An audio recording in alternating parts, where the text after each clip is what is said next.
Hi, everyone. Welcome to the latest LinkedIn Live discussing the most recent episode of the Happier at Work podcast with my guest, Peter Connolly.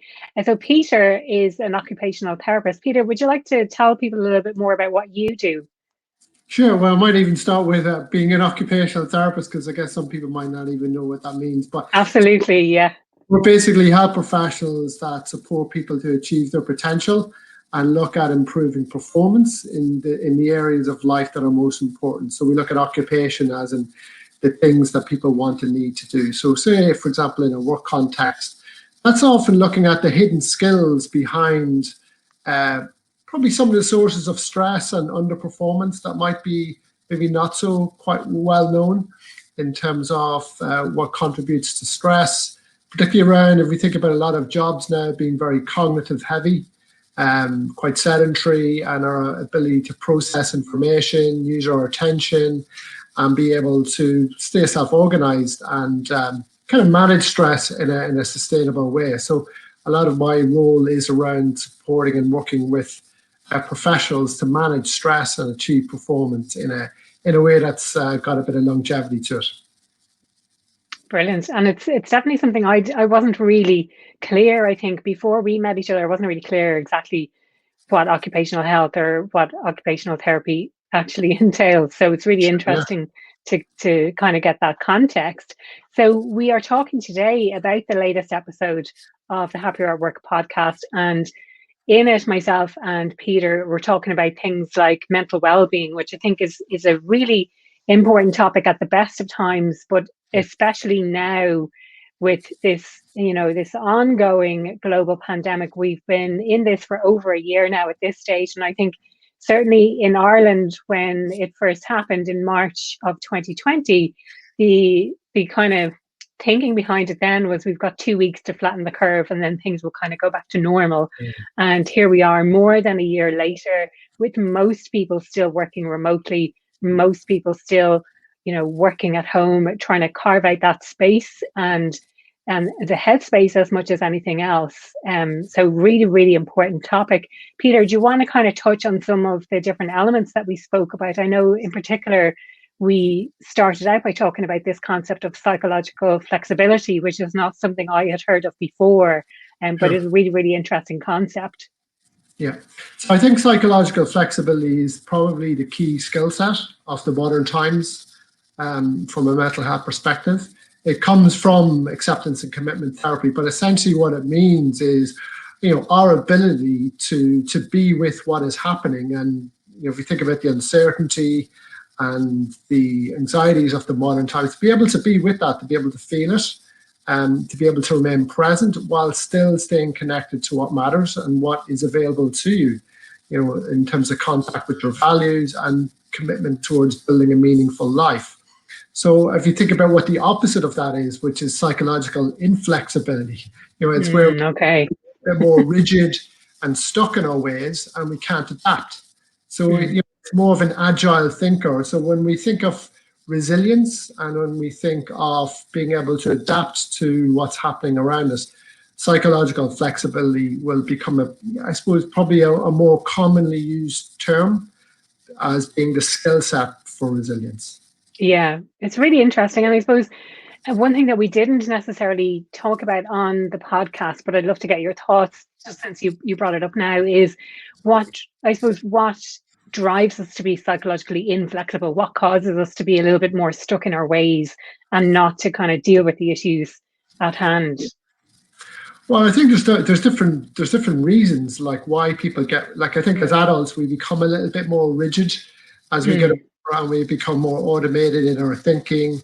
Perhaps we don't really develop, we don't really think about developing our minds and developing different ways of thinking about things, different ways of approaching activity, different ways of approaching how we live our lives, and being a little bit more creative and adaptable.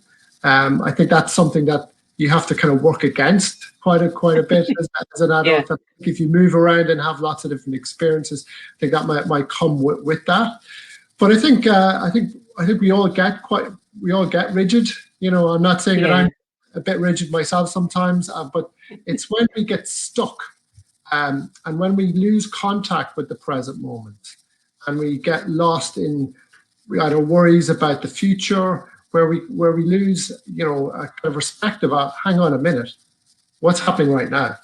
What can I do that's going to be helpful? What matters? And who matters? And be able to direct my energy to, what I can do to nourish myself or support myself, and to move towards the life that I want, even if that feels uncomfortable. So you can see where that skill set has become quite a desirable skill set, both from a mental health perspective, but also from a high performance perspective. So it's probably become the main sports psychology tool at the moment as well. So it's planned everywhere, really. Well, certainly relatable, especially, this concept of being kind of stuck in our ways, and this is how I've always dealt with this, or haven't dealt with this, and therefore you just continue doing what it was that you've always done until maybe you reach that certain level of awareness and you're like, actually, there's a different way to approach this, or maybe if I try doing this technique instead, or maybe if I try just sitting and feeling my feelings instead of trying to resist them or trying to numb them in some way. And I loved what you had to say as well about this. It's about managing our mind, and that kind of, it controls everything that we do. So it's really important to look after it. And I think you rightly said, and again, we touch on this in the podcast, that no one teaches us how to do these kinds of things. It often comes at a time when it's too late, when things have started to kind of crumble, things have started to go wrong. But your philosophy around everything is creating a prevention. So it's from a place of wellness, is developing these skills in order to be resilient ahead of time, almost. Absolutely, because as human beings, we can train three things. We can train our bodies, we can train our craft, or we can train our mind, if we're shown how to do so.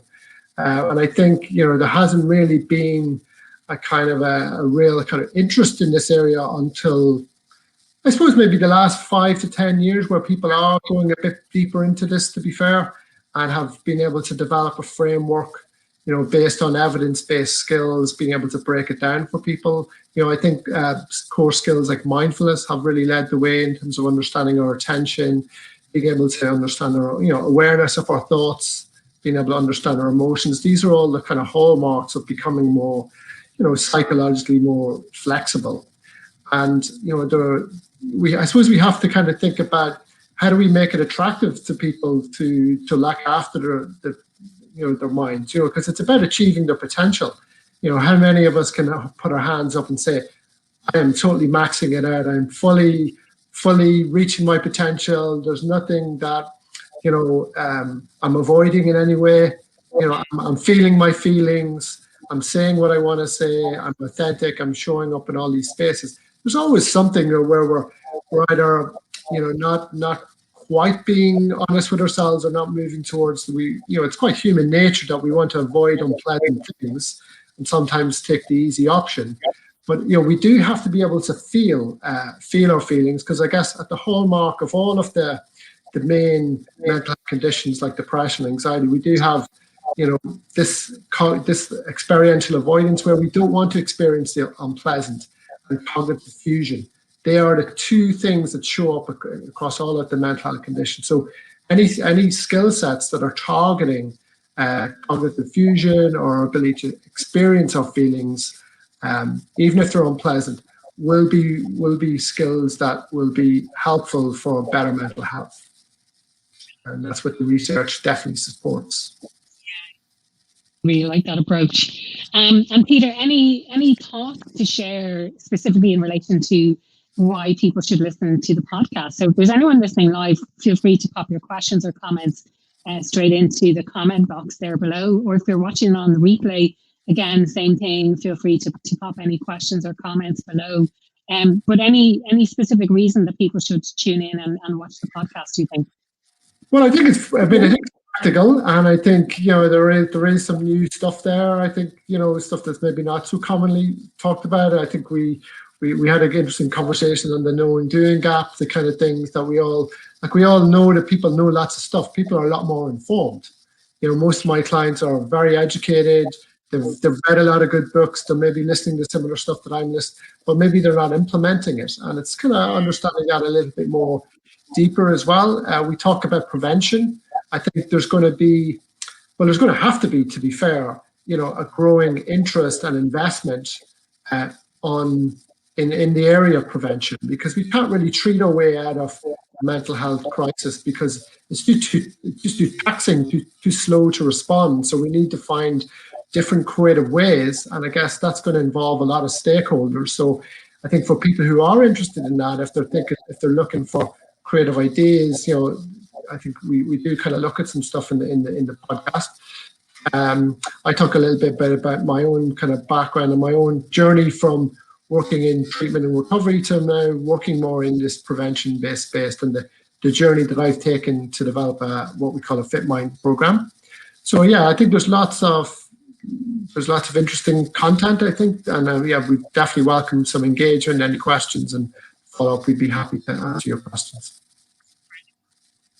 I do like to keep things as practical as I can with the podcast, that people can actually make a change. And I love that we talked about the knowing doing gap as well, because that's something I talk about a lot, and something I'm guilty of myself. Like, I read a ton of books, and it's about taking that to the next level then and actually implementing what it is that you're reading about. So you have, exactly like you say, you have all of this knowledge in your head, but you're not necessarily implementing it. And having the tools or the accountability to be able to then implement exactly what it is that you already know that you should, and I hate using that term should, but the stuff that you believe that you should be doing.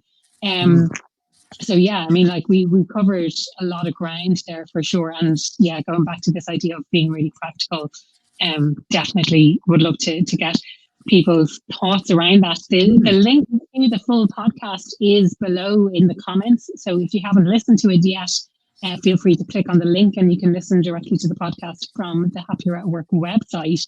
One more thing, or one more thought that I wanted to leave people with today is that I am launching in the next couple of days a well-being survey. I put out a poll on LinkedIn a couple of weeks ago, and the feedback on that was that people are most interested in hearing or understanding a bit more about employee well-being at this time. It came up as, I think it had twice the number of votes as maybe the second one, but it's a huge area of interest for people at the moment. So I'll be carrying out that survey. I'll be launching in the next couple of days.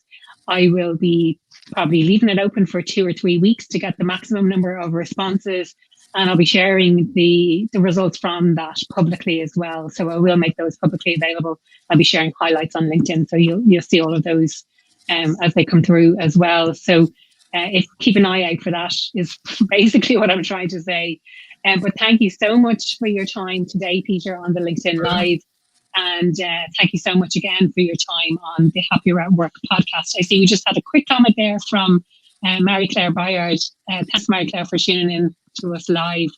Any kind of final thoughts, or do you want to let people know how to get in touch with you, Peter? Sure. If people want to reach out, Lifestyle Awareness is my website. So Peter at Lifestyle Awareness. Happy to have any conversations about any creative or practical ways that people are looking to either look after their team or looking after their own individual mental well-being.